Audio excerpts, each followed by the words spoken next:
Voice आ रही है बेटा? Yes, ma'am. Good evening. Good evening. So in today class, I'm going to discuss a new topic, that is pharmacovigilance. Okay, as well as this one is important. Okay, as for the example. Wait a minute. So anybody know about pharmacovigilance? किसी को idea है pharmacovigilance के बारे में? Yes ma'am. बेटा ma'am pharmacovigilance में vigilance या service मतलब डिटेक्शन किया जाता है आफ्टर जब ड्रग हमारी मार्केट में होती है तो उसके बाद जो भी उसके साइड इफेक्ट्स वगैरह होते हैं या जो भी ऑब्जर्व्ड रिपोर्ट्स होंगी वो सारा कुछ फार्माकोविजिलेंस में आता है। Okay. Post marketing surveillance. After marketing the drug, जो एडवर्स इवेंट है, एडवर्स रिएक्शंस हैं, उनका डिटेक्शन, असेसमेंट, ठीक है, एंड मैनेजमेंट, रिकॉर्डिंग, ये सारा आता है आपका फार्माकोविजिलेंस में। ओके, फार्माकोविजिलेंस और PV, also called as a drug safety. Pharmaco means in Greek it is drug, and vigilate in Latin to keep watch. Okay, so as per the definition as per the WHO, pharmacovigilance is the science and activities. Okay, it is a science and activities relating to the detection, assessment, and understanding and prevention of adverse effect. Okay, so pharmacovigilance क्या है? Science है और साथ साथ में activities हैं, मतलब ऐसी एक्टिविटीज़ की जाती हैं टू डिटेक्ट करना है, एसेस करना है उसको, मतलब क्या असेसमेंट है, कितनी सीवियर है ये, ठीक है। Then understanding what is the reason, मतलब रीज़न ऑफ कॉज का क्या, जो साइड इफ़ेक्ट आ रहे हैं, जो एडवर्स इवेंट आ रहे हैं, एडवर्स रिएक्शंस आ रहे हैं, उनका क्या रीजन है, ठीक है। Understanding and then prevention of adverse effect. Okay, so this is the definition of WHO. Is the science, pharmacovigilance is the science and activities relating to the detection, assessment, understanding and prevention of adverse effect. Okay, so what is the aim of pharmacovigilance? क्या aim होता है pharmacovigilance का? First, to improve patient care and safety. Of course, जो drug है वो ultimately human use करने वाले हैं, सो इसीलिए तो पेशेंट केयर एंड सेफ्टी, इसका मेन जो आपका जो ऑब्जेक्टिव होता है फार्माकोविजिलेंस का, to improve patient care and safety. Second, to improve public health and safety, ठीक है, public health and safety. And third, to contribute to the assessment of benefit, harm and effectiveness and risk of medicine, ठीक है। जो medicine है, जो launch हुई है या जो मेडिसिन ऑलरेडी है, उसमें कितना रिस्क एंड बेनिफिट है, मतलब कितना इफेक्टिव है, कितनी रिस्क है वो मेडिसिन लेना, ये उसको एसेस करना। Then to promote education and clinical training, ठीक है। तो वो जो मेडिसिन है उससे रिलेटेड जो भी एडवर्स इवेंट है उसके बारे में जो फिजिशियन है उनको एजुकेट करना, या पेशेंट है या जो पब्लिक है उनको एजुकेट करना, और क्लिनिकल ट्रेनिंग देना, and to promote rational and safe use of medicine, ठीक है। So these are the objectives, aims of the pharmacovigilance. Understood?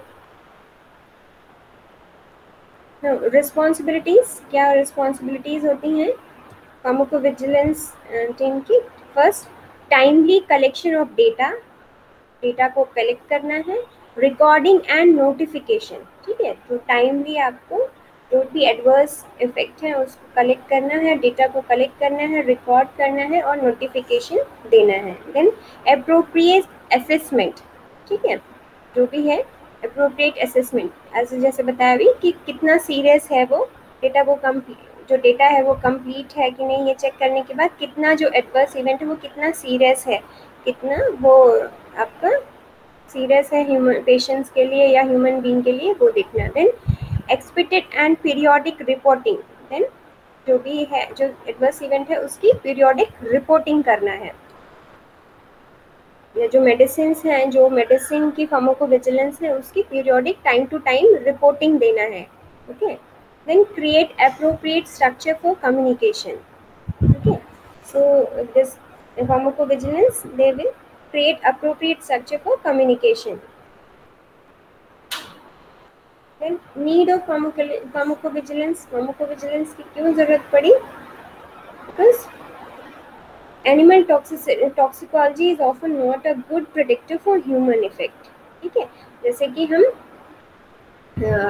Pre clinical में करते हैं, एनिमल टॉक्सिसिटी चेक करते हैं किसी भी मेडिसिन को लॉन्च, मतलब आपका जो मेडिसिन डेवलप होता है उसमें पहले preclinical then clinical testing होती है, तो टॉक्सिकोलॉजी टेस्टिंग भी होती है। ओके, सो टॉक्सिकोलॉजी टेस्टिंग जो ह्यूमंस जो एनिमल्स में कर रहे हैं उसके बेस पे आप ह्यूमंस में क्या इफेक्ट आएंगे वो आपका सफिशिएंट नहीं डेटा होता है। ओके, मतलब आपका ज़रूरी नहीं कि एनिमल्स में नहीं आए ना हो टॉक्सिसिटी, बट ह्यूमन में भी आ सकते हैं। ओके, सो जो एनिमल टॉक्सिकोलॉजी रिपोर्ट होती है it's not sufficient to protect same in human also. Okay, as well as second, evidence of safety from clinical trial is insufficient due to some limitation. ठीक है, आप क्लिनिकल तो करते हैं, pre clinical में आपने एनिमल टॉक्सिसिटी की, but आप उसके बाद आपने क्लिनिकल भी किया, बट उसमें भी आपकी कुछ लिमिटेशंस होती हैं, जैसे कि लिमिटेड साइज। आप जो क्लिनिकल ट्रायल में है जो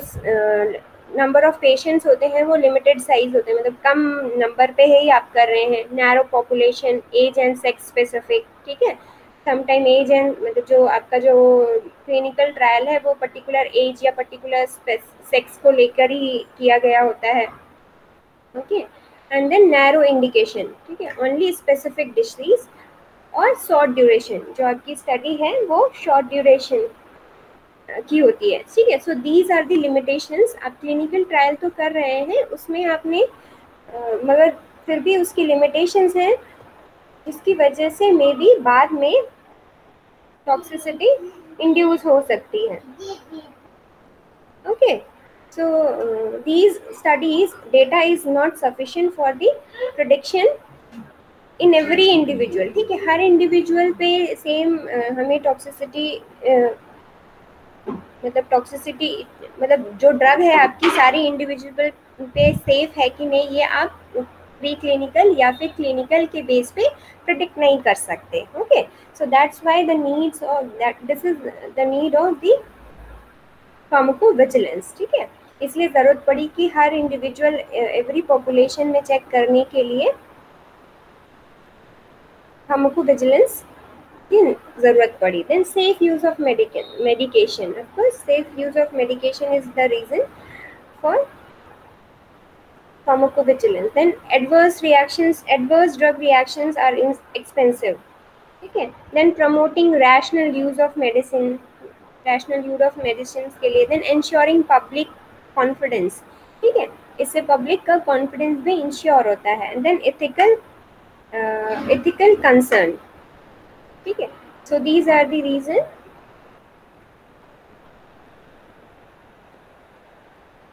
जिसकी वजह से फार्माकोविजिलेंस क्रिएट किया गया। देन गवर्निंग बॉडीज, कौन कौन सी गवर्निंग बॉडीज होती हैं इन फार्माकोविजिलेंस में? द फार्मास्यूटिकल इंडस्ट्री, जो लिंक होती हैं फार्माकोविजिलेंस से, pharmaceutical industry. The regulatory authorities, मतलब आप किस किस को इन्फॉर्म कर सकते हैं regarding adverse event? Pharmaceutical industries को, रेगुलेटरी अथॉरिटीज़ को, then WHO collaborating centre for international drug monitoring, हर जगह आपके WHO कोलैबोरेटिंग सेंटर्स होते हैं वहाँ। Then council for international organisation of medical science. Okay, method of pharmacovigilance, क्या क्या मेथड है फार्माकोविजिलेंस के? मतलब जो आपका न्यू ड्रग जो लॉन्च हुआ है उसके क्या क्या मेथड है फार्माकोविजिलेंस के लिए? First is individual case safety report. Second, clinical review of case report. Third one is your coherent event monitoring. Fourth is longitudinal electronic patient record. Then fifth one is spontaneous reporting. Sixth is periodic safety report update reports, PSUR. Sometime ये PSUR भी आपका question पूछ लेते हैं अलग से. Okay, this one, what is PSUR? Then expedite report and then record linkage. These are the methods of pharmacovigilance. Okay, so first one is your individual case report.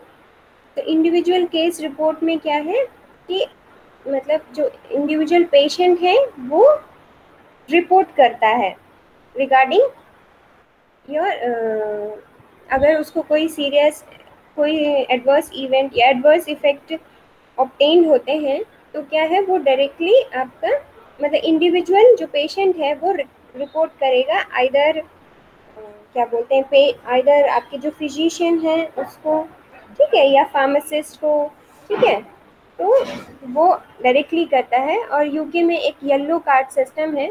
Sometime yellow card system भी पूछते हैं बेटा अलग से. आपके syllabus में अलग से येलो कार्ड नहीं दिया है आई थिंक, बट ये पूछ सकते हैं. ओके, तो येलो कार्ड सिस्टम यूके में इंट्रोड्यूस है. एक तरह का ये कार्ड होता है जिसे बोलते हैं येलो कार्ड सिस्टम. अगर कोई भी एडवर्स इवेंट ऑब्जर्व होता है या एडवर्स इफेक्ट ऑब्जर्व होता है पेशेंट को, तो वो येलो कार्ड में एक कार्ड होता है जिसे फिल करना होता है. ठीक है, एंड फाइनली जो येलो कार्ड है उसको जो टीम है, जो आपकी फार्माकोविजिलेंस टीम है, उसे एनालाइज करती हैं सारे कार्ड्स को. ओके, सो ये यूके में सिस्टम है येलो कार्ड सिस्टम. तो their strength in signalling casual association depend on skill and experience of the reporter. ठीक है, तो जो रिपोर्टर है जो रिपोर्ट कर रहा है उसकी स्किल पर भी डिपेंड करेगा. जो ये फार्माकोविजिलेंस है उसका जो डॉक्यूमेंट है, जो मतलब वो क्या रिपोर्ट किया है, क्या लिखा है उसने, वो जो रिपोर्टर होगा उस पर भी डिपेंड करेगा. ओके, देन नेक्स्ट है आपका clinical review of case report. जैसे नाम से ही समझ आ रहा है clinical review of case report. इसमें क्या है, जो केस रिपोर्ट होते हैं इंडिविजुअल पेशेंट के या इंडिविजुअल पर्सन के जो केस रिपोर्ट है उनको रिव्यू करते हैं. ठीक है, उनको रिव्यू करते हैं और फिर उससे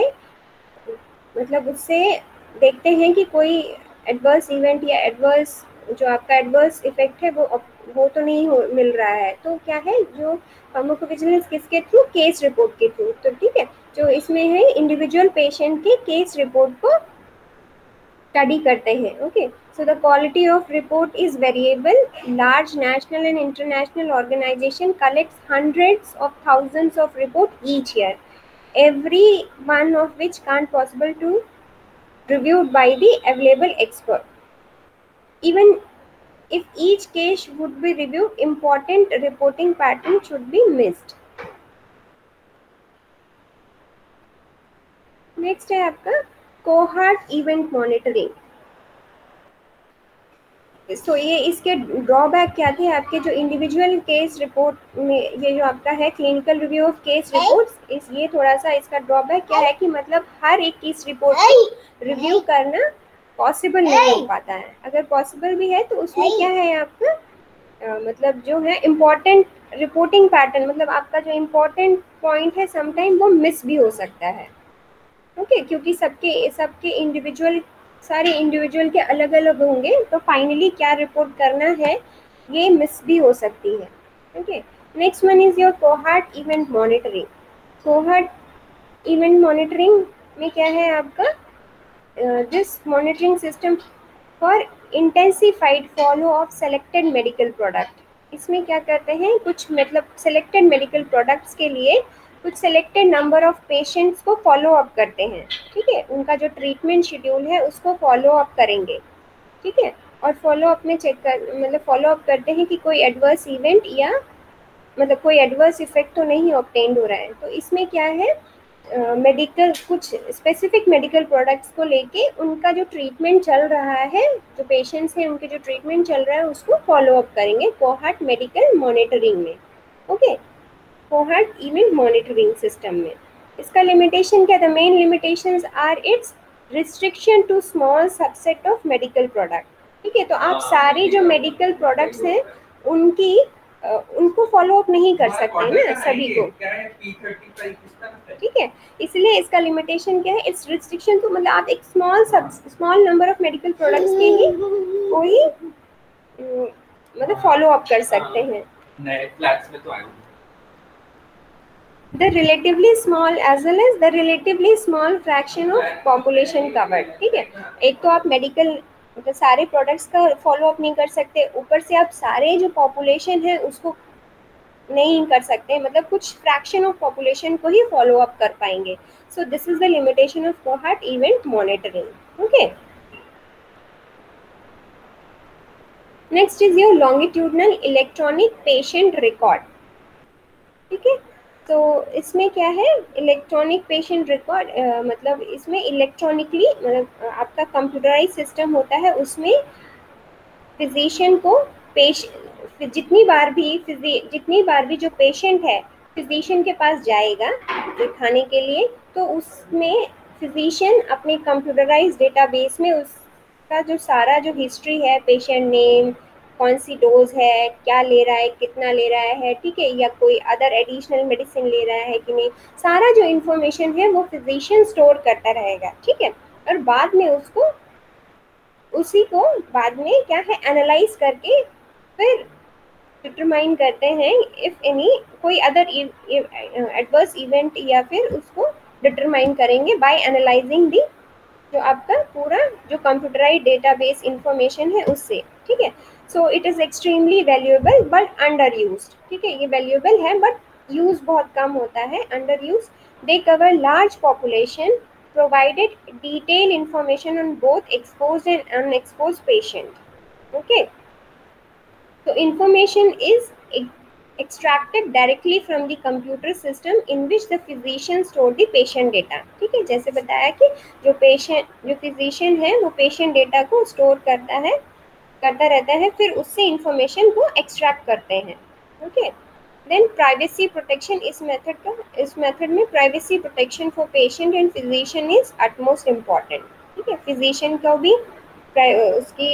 उसकी जो प्राइवेसी को भी मेंटेन करेंगे और एज वेल एज पेशेंट की भी, दोनों की।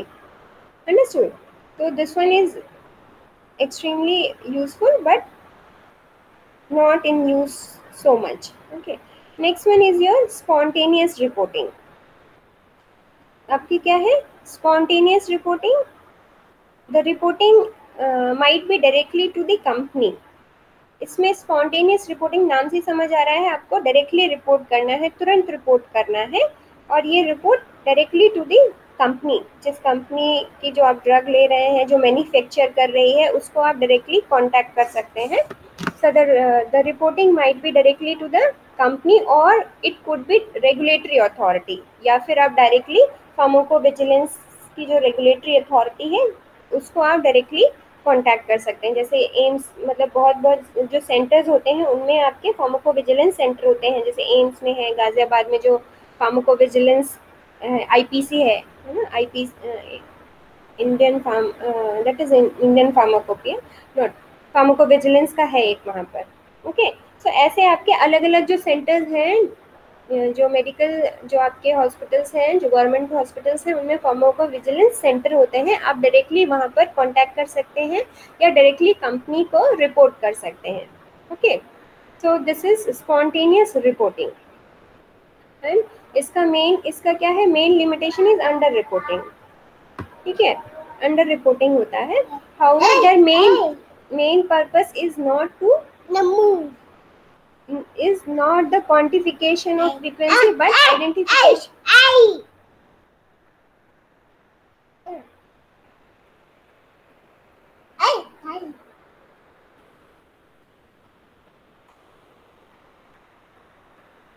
When becoming aware of the serious adverse drug reaction, healthcare provider, pharmacist, pharmaceutical company shall report to the health authority. ठीक है, तो जैसे ही आप जो पेशेंट है, जो पर्सन है, जो रिपोर्टर है, वो या तो आप कंपनी में या अथॉरिटीज़ में करता है, या फिर किसी फार्मासिस्ट को या फार्मास्यूटिकल कंपनी को या हेल्थ अथॉरिटीज़ को डायरेक्टली, मतलब इन किसी को भी आप डायरेक्टली रिपोर्ट कर सकते हैं, ठीक है। And with in the time period, time framing of reporting with in a specific time frame upon knowing of any serious adverse reaction.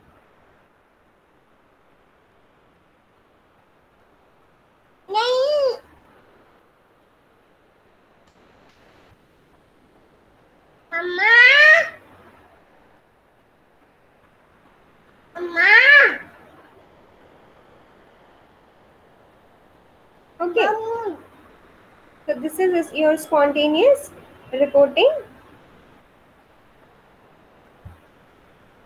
And जो reporting method and template SL submit reported by post, fax और internet, ठीक है। जो भी आप जिस चीज से रिपोर्ट कर रहे हैं, रिपोर्टिंग मेथड, वो आप पोस्ट, फैक्स या इंटरनेट से सेंड कर सकते हैं।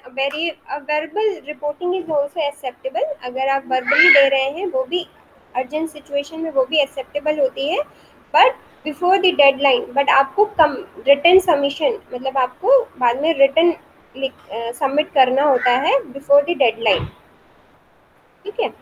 Then additional information on serious adverse reaction report not available at the time of initial report should be provided in follow up report, ठीक है। तो कोई एडिशनल सीरियस एडवर्स रिपोर्ट है जो आपने इनिशियल रिपोर्ट में नहीं दिया है, तो वो आपको फॉलो अप रिपोर्ट में प्रोवाइड कराना होता है। देन है periodic safety update report, PSUR, as I told, PSUR.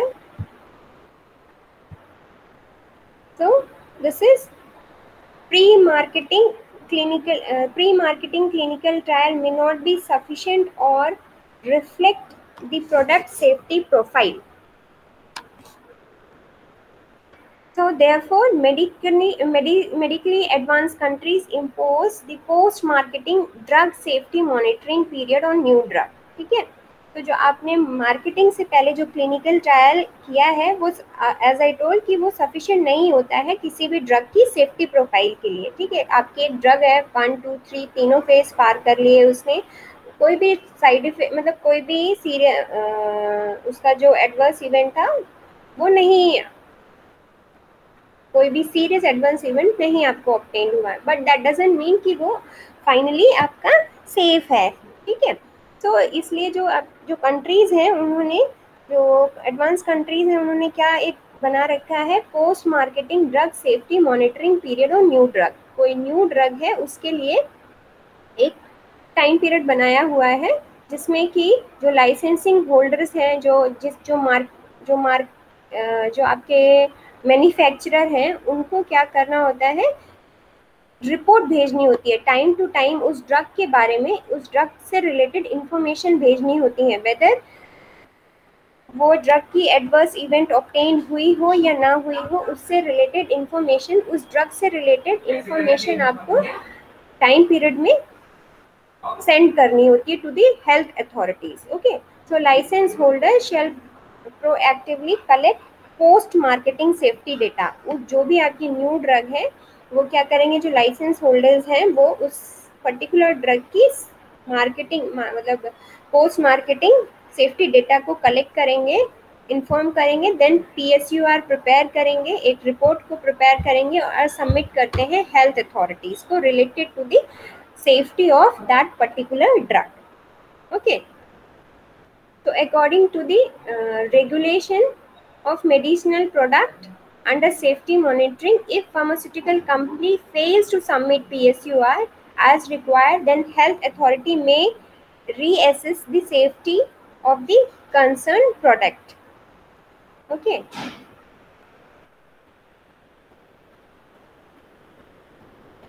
and the last PSR should be submitted before the expiration of the drug safety monitoring period. ठीक है, उसमें आपको पूरी समरी देनी होती है उस ड्रग से रिलेटेड, जो भी समरी है वो आपको जो लाइसेंस अथॉरिटी है, जो मैन्युफैक्चरर कंपनी है, उसको देनी होती है पूरी। किसको? जो भी जो लाइसेंस होल्डिंग कंपनी है या फिर जो मैन्युफैक्चरर कंपनी है वो देगी किसको? हेल्थ अथॉरिटीज़ को पूरा रिपोर्ट सबमिट करती है। Okay, time to time period पे। Then expedited report,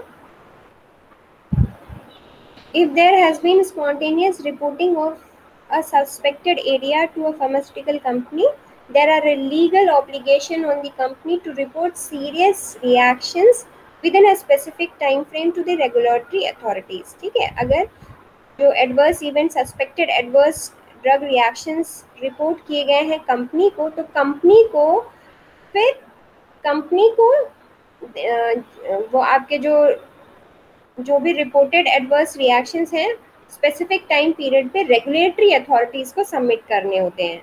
okay, एक्सपीडेटेड report में। So based on the results of drug safety assessment, license holders shall report to the health authorities in an expedited manner. Okay, so पहले जो company है उसको किसको? Health authorities को report submit करनी होती है। Then record linkage, bring together a variety of patients record.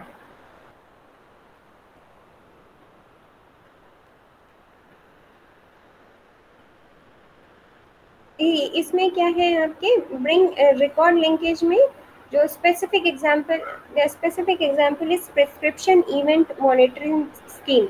मतलब इसमें क्या है, आपके जो डिफरेंट प्रिस्क्रिप्शंस हैं उनको एनालाइज करके, देन जो डिफरेंट पेशेंट्स के रिकॉर्ड्स हैं उनको एनालाइज करके, इन सबको एनालाइज करके देन डिटरमाइन किया जाता है एनी एडवर्स ड्रग इवेंट को, एडवर्स ड्रग रिएक्शंस को। Okay, so it is less expensive, but ये क्या है? आपका टाइम कंज्यूमिंग मेथड है। Okay, so this one is your time consuming method. So these are the method through which pharmacovigilance is done. ठीक है, ये सारे मेथड हैं जिसके थ्रू फार्माकोविजिलेंस किया जाता है या फिर ड्रग सेफ्टी चेक की जाती है किसी भी ड्रग की। देन फार्माकोविजिलेंस इंस्पेक्शन, दो तरह के इंस्पेक्शन है आपके, रूटीन इंस्पेक्शन एंड एक टारगेटेड इंस्पेक्शन। ठीक है, तो जो फार्माकोविजिलेंस है वो रूटीन इंस्पेक्शन होगा। एक तो रूटीन इंस्पेक्शन है to make sure that pharmaceutical companies have ability in performing pharmacovigilance activity. ठीक है, तो रूटीन इंस्पेक्शन में फार्मास्यूटिकल कंपनीज की फार्माकोविजिलेंस इंस्पेक्शन करते हैं कि जो हेल्थ अथॉरिटीज़ हैं इंस्पेक्शन करते हैं कि जो फार्माकोविजिलेंस एक्टिविटीज़ हैं वो कर रहे हैं कि नहीं, और प्रॉपरली उसकी टीम है कि नहीं, ये सब चेक करते हैं उसमें रूटीन इंस्पेक्शन में।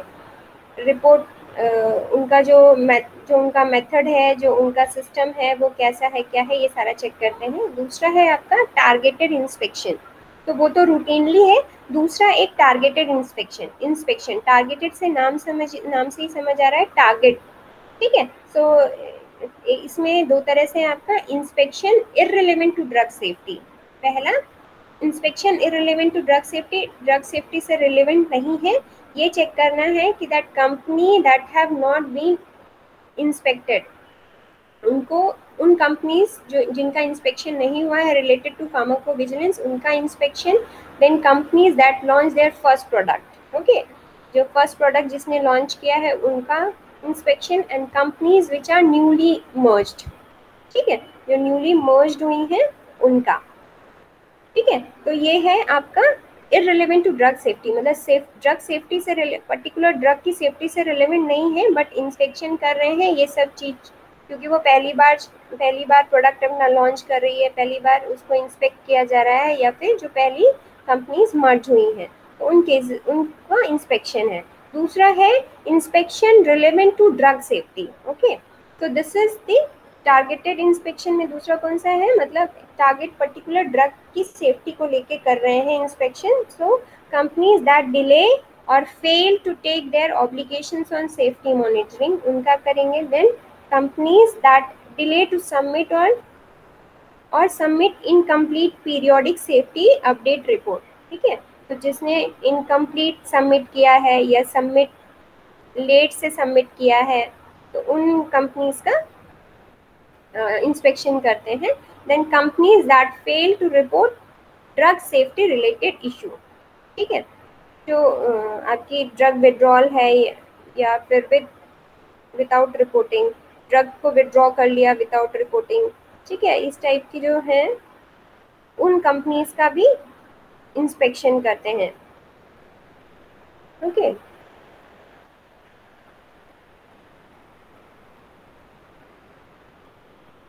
Now adverse drug reactions.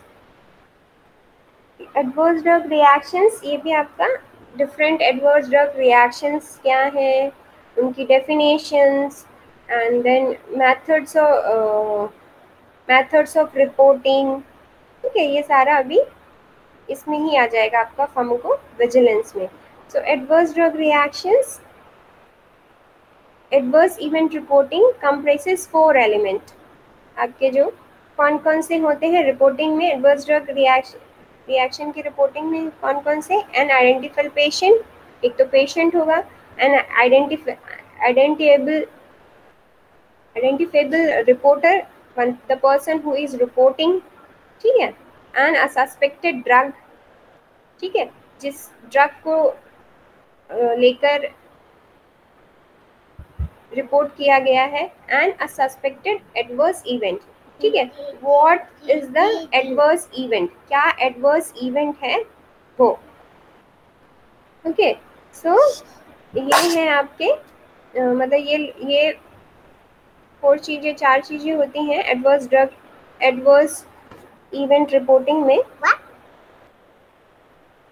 Then types of ADR. Hey, Mama. नहीं. टाइप्स ऑफ एडीआर में आपके कौन कौन से होते हैं? नॉन इम्यूनोलॉजिकल में टाइप ए और प्रेडिक्टेबल।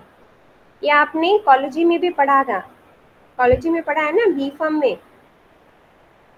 एडवर्स ड्रग रिएक्शन में पूरा एक चैप्टर था केडीटी में।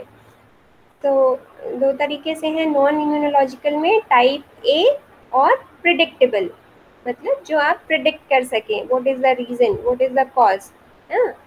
Then type B unpredictable. Okay, then immunological में टाइप 1, 2, 3, 4, जिसमें कि टाइप 1 है IgE mediated, type 2 cytotoxic, type 3 immune complex, type 4 cell mediated.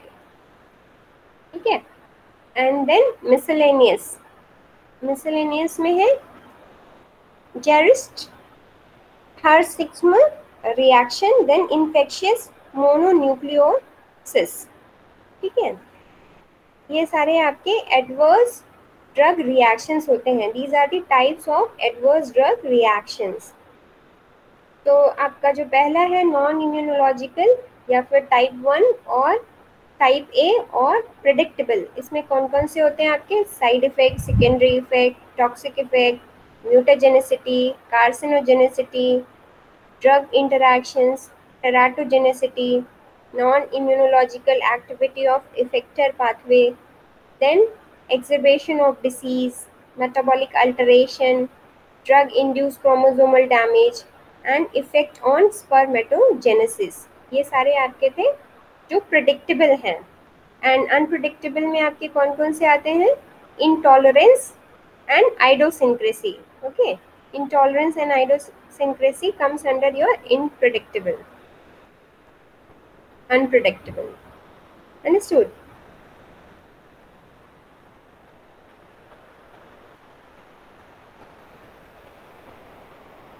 तो side effect, I think everybody know about these side effect, secondary effect, सभी को पता है। Yes, ma'am. I think no need to discuss all these. हाँ, ये आप लोगों ने पहले ही पढ़ रखा है। Side effects, these are undesirable and unavoidable effect of drug due to their pharmacological property. ठीक है, फार्माकोलॉजिकल प्रॉपर्टी की वजह से ही जो अनडिजायरेबल और अनअवॉइडेबल हैं बस, ठीक है, अवॉइड भी नहीं कर सकते और अनडिजायरेबल हैं, जैसे कि dry mouth from atropine therapy. Then secondary effect, जो इनडायरेक्ट इफेक्ट होते हैं ड्रग के टू इट्स प्रिंसिपल एक्शन, उसके जो आपके जो ड्रग है कि जो प्रिंसिपल एक्शन है, जो उसका मेन एक्शन है, उसकी वजह से कोई indirect effect, like occurrence of TB in corticosteroid therapy. Toxic effect क्या होते हैं? It is a pharmacological action due to overdose और प्रोलॉन्ग यूज, ठीक है, ओवरडोज की वजह से या प्रोलॉन्ग यूज की वजह से जो इफेक्ट है, that is your toxic effect. Mutagenicity, everybody know, metabolites from that can change in chromosome, produce mutations, ठीक है। drug interaction, that also पता ही है सभी को, drug interaction। teratogenicity, fatal abnormality product due to drug intake of pregnant women, ठीक है। तो teratogenicity में abnormality जो fatal है, जो fetus है उसमें कोई abnormality हो रही है ड्यू टू एनी drug जो प्रेग्नेंट वुमेन ने ली है, ठीक है। Non immunological activation of effector pathway, तो some drug cause release of mediator from the mast cell resulting in urticaria, ठीक है। देन एक्सिबिशन ऑफ डिसीज, मतलब कोई आप ड्रग ले रहे हैं उसकी वजह से कोई दूसरी डिजीज हो जा रही है, okay, that is exhibition of disease. Then metabolic alteration, ठीक है, कुछ आप ड्रग ले रहे हैं जिसकी वजह से जो मेटाबॉलिक है, जो मेटाबॉलिक पाथवे है, मेटाबॉलिज्म जो बॉडी में जो मेटाबॉलिक चेंज, मेटाबॉलिज्म में कुछ चेंज हो रहा है, जैसे कि isotretinoin interferes with VLDL metabolism cause xanthoma, ठीक है। जो आइसोट्रेटोइन हम स्किन के लिए लेते हैं एक्ने वगैरह के लिए, उससे क्या होता है, जो VLDL का मेटाबॉलिज्म है वो अल्टर हो जाता है, और जो ज़ैंथोमास मतलब कोलेस्ट्रॉल वगैरह का जो secretion, sorry not secretion, accumulation हो जाता है various part of the body, okay. So that is your metabolic alteration, मतलब कोई भी आप ड्रग है जिसकी वजह से बॉडी में मेटाबॉलिक जो पाथवे है उसमें कुछ चेंजेस हो जाए, जिसकी वजह से आपको सिम्टम्स ऑब्टेन्ड हो, okay. Next, drug induce chromosomal damage, okay, drug की वजह से क्रोमोसोमल का डैमेज हो रहा है, क्रोमोसोम में डैमेज हो रहा है। देन इफेक्ट ऑन स्पर्मेटोजेनेसिस, मतलब कोई भी ड्रग जो स्पर्मेटोजेनेसिस को इफेक्ट कर रहे हो, like cytotoxic drug cause oligospermia, जो साइटोटॉक्सिक ड्रग है, जो कैंसरस ड्रग है, वो आपकी क्या, ओलिगोस्पर्मिया मतलब रिड्यूस इन स्पर्म काउंट करते हैं, ठीक है। नाउ टाइप बी में आपके इंटॉलरेंस है। इंटॉलरेंस ये स्पेसिफिक पर्सन पे appearance of toxic effect in recipient to therapeutic dose of drug, ठीक है। सो एक पर्टिकुलर पेशेंट, सपोज एक ड्रग है ए, वो एक पेशेंट को, मतलब जो आपकी जो प्रिस्क्राइब डोज है उसमें इफेक्ट नहीं कर रही है, वाइल वही सेम डोज दूसरे पेशेंट बी को इफेक्ट कर रही है। सो उस पर्टिकुलर रेसिपेंट, मतलब उस पर्टिकुलर पेशेंट को ड्यू टू हिज और हर जेनेटिक या फिर आप बोल सकते हैं हिज और हर जो फिजियोलॉजी है उसकी वजह से जो टॉक्सिक इफेक्ट ऑब्टेन हो रहे हैं, that comes under your intolerance, ठीक है। Appearance of toxic effect in recipient to therapeutic dose of drug in particular cases, in particular patient. Idiosyncrasy, everybody know, uncertain reaction of drug in genetically defect patient, ठीक है। Due to genetic reason की वजह से कुछ side effect आपको, not side effect, कुछ toxic effect आपको obtain हो रहे हैं, ओके। एंड देन इम्यूनोलॉजिकल में आपके इमीडिएट और एनाफाइलेक्टिक आते हैं, टाइप 1। साइटोटॉक्सिक में आपके जो ड्रग्स हैं कैंसर से रिलेटेड, उनसे क्या इफेक्ट है, क्या इम्यूनोलॉजिकल रिएक्शंस हैं। Then delayed hypersensitivity reactions, type 2, type 4 sorry.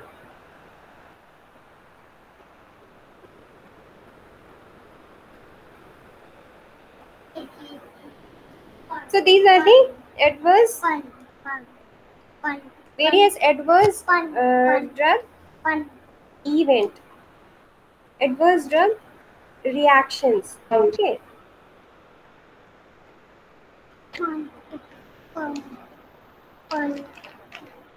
Now the One.